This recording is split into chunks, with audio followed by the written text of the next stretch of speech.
brought back big memories. I mean, it seems like it was only about a few years ago.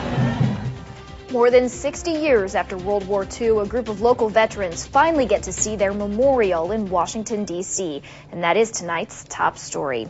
Good evening and thanks for joining us. I'm Laura Reed. Area World War II veterans are recovering today after a trip that many have waited a lifetime to take.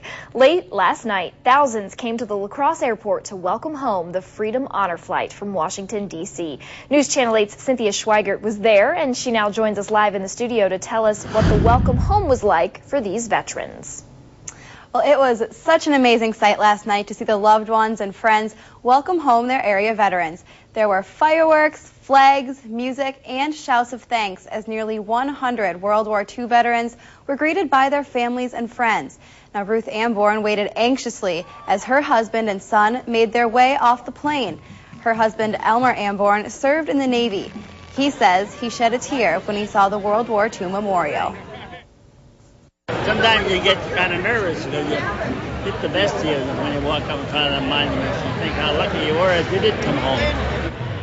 Now, for Elmer and his son David, this trip was even more meaningful because it also fell on Father's Day weekend. Elmer talked with his son about his service during the trip, and David says it was a special moment for the two of them to share. Rekindled some memories, brought up some names of colleagues and friends lost. Good things, sad things, all important things. I was happy that he was there and I was there to share with him. Now, this was the second trip for the Freedom Honor Flight. The organization's goal is for every World War II veteran to see their memorial in Washington, D.C. Chuck Hansen is president of the Freedom Honor Flight, and he says World War II vets are dying at the rate of 1,700 a day, making their mission even more important. All right, Cynthia, thanks so much for that story. Now, there are about 600 area veterans on the waiting list who would like to go on the Freedom Honor Flight. And to donate, you can visit their website at www.freedomhonorflight.org, and we'll put a link to that on WKBT.com as well.